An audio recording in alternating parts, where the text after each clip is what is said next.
समारोह में उपस्थित हमारे साथ मंच पर हमारे राज्य के माननीय मंत्री बड़े भाई श्री चपला लिंडा जी, उपस्थित हमारे साथ समिति के अध्यक्ष शिव पूजन भगत जी, समिति के महासचिव श्री गोपाल भगत जी, अमर शहीद वीर बुद्धू भगत जी के वंशज हरिनंद भगत जी, रामधनी भगत जी, इस सिरागाय पंचायत की मुखिया बहन गुड़िया कुमारी जी, चटवल पंचायत के मुखिया बड़े भाई शिव उरांव जी, रघुनाथपुर पंचायत के मुखिया बड़े भाई माधव उरांव जी, मंच का संचालन कर रहे अल्फ्रेड मिन जी, एडवा उरांव जी, वरिष्ठ समिति के सदस्य हवा उरांव जी, मोरहा उरांव जी, संतोष उरांव जी, उपस्थित मंच पर प्रोफेसर रामकिशोर भगत जी, दिलीप सिंह जी, बचमुल्ला जी, अजीत सिंह जी, अनिल गोप जी, जगन्नाथ दोहरा जी, मारवाड़ी उरांव जी, मंदरा उरांव जी एवं जिला परिषद सदस्य आशुतोष तिवारी जी, आदिल अजीम जी, यहाँ उपस्थित तमाम दूर दराज से आए हुए हमारे जितने भी गांव के लोग हैं और यहाँ उपस्थित मीडिया बंधुओं, सभी को हमारे तरफ से जोहार। प्रत्येक साल की तरह इस साल भी सिलागाय में हम लोग बहुत धूमधाम से आज इस कार्यक्रम को मना रहे हैं। वीर बुद्धू भगत जी का जयंती समारोह सह विकास मेला, कई सारे लोग यहाँ पे दूर दराज से आए हुए हैं। अपना आस्था, विश्वास और परंपरा जो हम लोगों का बना हुआ है उसको आज का दिन मनाने के लिए वीर बुद्धू भगत के बारे में हमें बतलाने की आवश्यकता नहीं है। उनकी महानता का कहानी गांव-गांव, घरों-घरों तक लोगों को जानकारी है। छोटे गांव से निकला हुआ एक छोटा सा बच्चा एक दिन पूरे देश में स्वतंत्रता संग्राम के नाम पे अपना इतिहास में नाम दर्ज करेगा, ये शायद किसी ने सोचा भी नहीं था। मगर आज वो छोटा सा बच्चा इसी गांव से निकला, मगर हिम्मत और हौसले के साथ जो अंग्रेजी शासन के साथ मुकाबला किया, आज इतिहास में उस महापुरुष का नाम दर्ज है। और आज हम लोग उन्हीं को याद करते हैं और इस मन से हम याद करते हैं कि जब मुगलों ने दीवानी का काम अंग्रेजों को दे दिया तो अंग्रेजों ने राजा रजवाड़ लोगों से यहाँ पे जमीनों में, उसी जमीन में जहाँ हमारा पुरखा पूर्वज सांप, भोजन, बाघ, भालू से लड़के जंगल साफ करके उसको रहने लायक बनाया था, उसी जमीन में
समाज ने सबसे पहले किया था, मगर इसको पढ़ाया नहीं जाता है इतिहास में। इतिहास में हम लोग इन चीजों को नहीं पढ़ते हैं।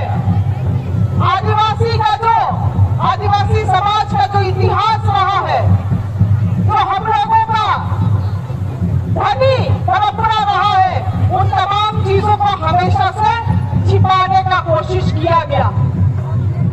उन चीजों से हमेशा देश दुनिया का ध्यान भटकाने का कोशिश किया गया।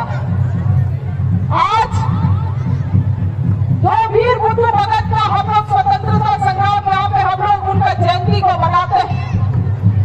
आप उनका जब कहानी को पढ़ेंगे तो पूरे समाज को एकजुट करने का ताकत उनके पास था। आज उनका कहानी को जब आप पढ़िएगा तो जाति धर्म से ऊपर उठ के समाज का ये न्याय, समाज का हक और अधिकार और समाज के साथ जो शोषण हो रहा था उसको खत्म करने का लड़ाई उन्होंने छेड़ा था। ये आदिवासी समाज है हम लोगों का। इस समाज से हम आप आते हैं। लोग बोलता है भारत का संविधान, भारत में सबसे ज्यादा लोकतंत्र है, ये है वो है। जयपाल सिंह मुंडा जी संविधान सभा में सदस्य थे। जब संविधान लिख रहे थे तो संविधान सभा का कोई आदमी उठ के उनको बोला कि जयपाल सिंह मुंडा, आप लोग थोड़ा सा आप लोकतांत्रिक तरीकों को भी सीख लीजिए। कहे कि अब संविधान लागू हो रहा है तो देश अब लोकतंत्र से चलेगा। इस तरह से उसको बोला गया जयपाल सिंह मुंडा जी को। तो आप बदलावा चाहेंगे? जयपाल सिंह मुंडा जी खड़ा होकर जवाब दिए, आप आदिवासियों को लोकतंत्र ना सिखाए। देश में सबसे ज्यादा लोकतांत्रिक कोई समाज है तो आदिवासी समाज है। संविधान सभा का इतिहास को जब पढ़िएगा तो अक्षर में दर्ज है ये बात। सबसे ज्यादा लोकतांत्रिक अगर कोई समाज रहा है तो आदिवासी समाज रहा है। मगर आज क्या हो रहा है, वही लोग जो हम लोगों का इतिहास को मिटाने का काम किया, वैसा लोग आज आदिवासी समाज को तुलना करता है जाति और धर्म में और समाज को कमजोर करता है। आज जो आदिवासी समाज सामूहिकता का समाज था, एकजुटता का समाज था, एक दूसरे का सबसे लोकतांत्रिक समाज था, आज वो समाज अपना पहचान कहाँ ढूंढ रहा है। कोई गिरजाघर में ढूंढ रहा है, कोई मंदिर में ढूंढ रहा है, कोई सभा पेड़ में ढूंढ रहा है। आपका इतिहास आपको जानना होगा और नहीं जानिएगा तो वैसा लोग जो आपका इतिहास को छुपाया है, वैसा लोग आपका भविष्य को भी लिखने का काम करेगा। इस चीज को आदिवासी समाज को समझने का आवश्यकता है। आज जिसका पुरखा पूर्वज जंगल झाड़ साफ करके जमीन को उपजाऊ बनाया, आज बोलता है लोग आदिवासी समाज सबसे पहला देश में बसने वाला समाज है, मूलवासी है, प्रथम निवासी है। बोलता है कि नहीं? बोलता है ना, सुने हैं कि नहीं? कितना लोग सुना है इस बात को कि आदिवासी मूल निवासी है, प्रथम निवासी है? हाँ, तुमने सुना है? तो जो समाज प्रथम निवासी है, आज वो समाज सबसे ज्यादा हास्य पे है, सबसे ज्यादा हास्य पे है। और जो समाज का लोग हम लोगों का इतिहास को मिटाने का काम किया, आज हम लोगों का इतिहास को बदलने का काम कर रहा है। हम लोगों को अपना जो पहचान है उसे दूर करने का काम कर रहा है, आपस में लड़ाने का काम कर रहा है। वो समाज आज सबसे ज्यादा आगे है। इसीलिए इस बात को हम दोबारा से दोहरा रहे हैं और इसको समझने का कोशिश करिएगा। अंग्रेज लोग जब आया तो राजा रजवाड़ लोगों को जिम्मा दिया लगान वसूलने का। आज वैसा ही राजा रजवाड़ मानसिकता का लोग है जो आदिवासी समाज को लड़वाने का काम करता है और हम लोग मुड़कर उनके साथ लड़ते रहते हैं। आज यहाँ पे सिलागाय में एक एकलव्य विद्यालय बनना था। कौन नहीं जानता है इस बात को? मगर जब यहाँ पे एकलव्य विद्यालय बनना था तो वही लोग जो आज बोलता है कि यहाँ बनना चाहिए, वही लोग इसको बनने नहीं दिया। और क्या हुआ? केंद्र सरकार उस विद्यालय को ले जाके मंदिरों में, वहां पे आज मांडर में मंदिरों पंचायत में वहां पे बना रहा।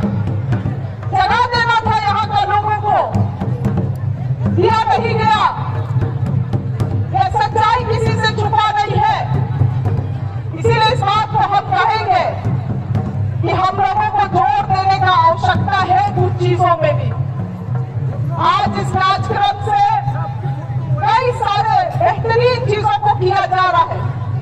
हम समिति को इस बात को कहेंगे कि समिति को आज यहाँ मंच से आप लोगों को बतलाना चाहिए था कि आप लोगों के माध्यम से, सरकार के माध्यम से, समिति के माध्यम से आज किन किन चीजों का वितरण हुआ है। लगभग मुझे लगता है 20-30 लोगों को कृषि यंत्र ट्रैक्टर का वितरण किया जा रहा है। 200 किसानों को छिड़काव वाला स्प्रेयर का वितरण किया जा रहा है। लगभग 200 किसानों को ओल अदरक का यहाँ पे पौधा सब वितरण किया जा रहा है। ये सब समिति के माध्यम से सरकार कर रही है। और आज समिति को ये मंथन करना चाहिए कि समिति को साल में समिति कितना बार मिल पाता है। समिति को साल में कम से कम 3 से 4 बार, 4 से 5 बार कम से कम बैठकी करना चाहिए। तभी इस गांव के लिए, इस आदर्श गांव के लिए हम लोग कुछ कर पाएंगे। अन्यथा हम आपको बताना चाहेंगे, जमरादा भी यहाँ बैठे हैं दादा, 2 साल पहले आदर्श गांव के नाम पे सिरागाय को 8 करोड़ रुपया मिला। उस 8 करोड़ से यहाँ पे लगभग 81 लोगों का, जो किसी न किसी रूप से समिति से जुड़े हुए 81 लोगों का यहाँ पे आवास सरकार ने बनाने का काम किया।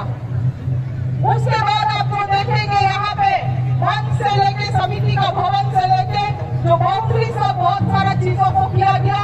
कई सारे गांव में पीसीसी बनाए गए, कहीं पे धुमकुड़िया बनाया गया। और हम इस बात को ऐसे ही नहीं बोल रहे, इस आंकड़े को हम जिला प्रशासन से लेकर आए हैं। किसान का पैसा निकासी हुआ है। और अगर आप हमको समिति बोलेगा कि काम नहीं हुआ है, तब चिंता का बात है। ये सब कार्य हुआ है। मगर हम पिछले बार भी इस बात को बोल के गए थे कि केवल बिल्डिंग, रोड, बाउंड्री और केवल ईटा गिट्टी मिट्टी वाला भवन बनाने से विकास नहीं होता। यहाँ पे आकलन करना चाहिए कि वीर बुद्धू भगत के जमीन से हम लोग कितना अधिकारी निकाल पाए, हम लोग कितना पुलिस बना पाए, कितना शिक्षक बना पाए, कितना वकील बना पाए। तब ये बात सिद्ध होगा कि ये शहीद का गांव है और शहीद का गांव का लोग उनका पदचिन्हों में चलने का काम कर रहा है। सरकार चाहेगी, आप चाहेंगे तो सब चीज मुमकिन है, सब चीज मुमकिन है। हमारी सरकार ने 18-20 साल बहुत लोग यहाँ पे शासन किया। हम लोगों ने हेमंत दादा के साथ मिलकर ऐसा कानून नियमावली को लागू किया। मगर यहाँ आदिवासी समाज का इतना लोग है, हम आपको बता सकते हैं दादा, एक आदमी भी पैसा कानून का नियमावली नहीं पढ़ा होगा। पढ़ा है? आप बताइए कितना लोग पढ़ा है? नियमावली जो भी लागू हुआ है वो नहीं उठा पा रहा।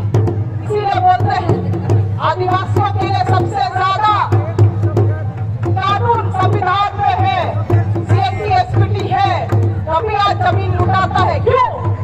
क्योंकि हम लोगों को दिया गया अधिकार को हम और आप ही नहीं जानते। और आज आपको पैसा नियमावली लागू किया गया, उसका नियमावली 33 को जब पढ़िएगा, नियमावली का नियम 33 को, तो 33 में लिखा गया है कि अवैध तरीके से जो आदिवासी जमीन का हस्तांतरण किया गया है, पारंपरिक ग्राम सभा को अब ताकत दिया जाता है उसको बहाल करने के लिए। इतना बड़ा ताकत आपको सरकार, हम लोगों का गठबंधन सरकार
रही है। आज हमको मौका मिला है इस वीर भूमि का लोगों का नेतृत्व करने के लिए। हम अपने आप को मंत्री के ज्यादा, हम अपने आप को मंत्री और विधायक के ज्यादा एक सेवक मानते हैं। हम अपने आप को एक नौकर के रूप में देखते हैं इस क्षेत्र के लिए, और रात दिन लोगों का सेवा में हम खड़े रहने के लिए तैयार हैं। आप लोगों का हमारे कृषि विभाग से हम कहना चाहेंगे, जो मदद संभव हो पाएगा निश्चित रूप से आप लोगों को किया जाएगा। आप लोग आगे आइए, अपने अधिकारों को पहचानिए और लाभ लेने का काम करिए। समिति के द्वारा जो मांग पत्र सौंपा गया है, उन चीजों में मैं स्वयं समिति को कहूंगी, हमारे माननीय मुख्यमंत्री जी का दिल बहुत बड़ा है। आप लोग स्वयं हमारे साथ चलिए और अपने मांगों को उनको समक्ष रखने का काम करें। साथ ही साथ आज हम लोगों के को दोबारा से ये सौभाग्य प्राप्त हुआ है कि माननीय कल्याण मंत्री हमारे यहाँ पे पहुंचे हुए हैं, चमड़ा लिंडा जी, और हम आपको बतलाना चाहेंगे और अभी ये भी अपनी तरफ से बताएंगे कि इनके विभाग के द्वारा आदिवासियों के लिए, दलितों के लिए, पिछड़ा समाज के लिए बहुत सारा योजना और काम किया जा रहा है। दादा से भी हम कहेंगे कि हमेशा आपका आशीर्वाद हम लोगों के ऊपर रहा है।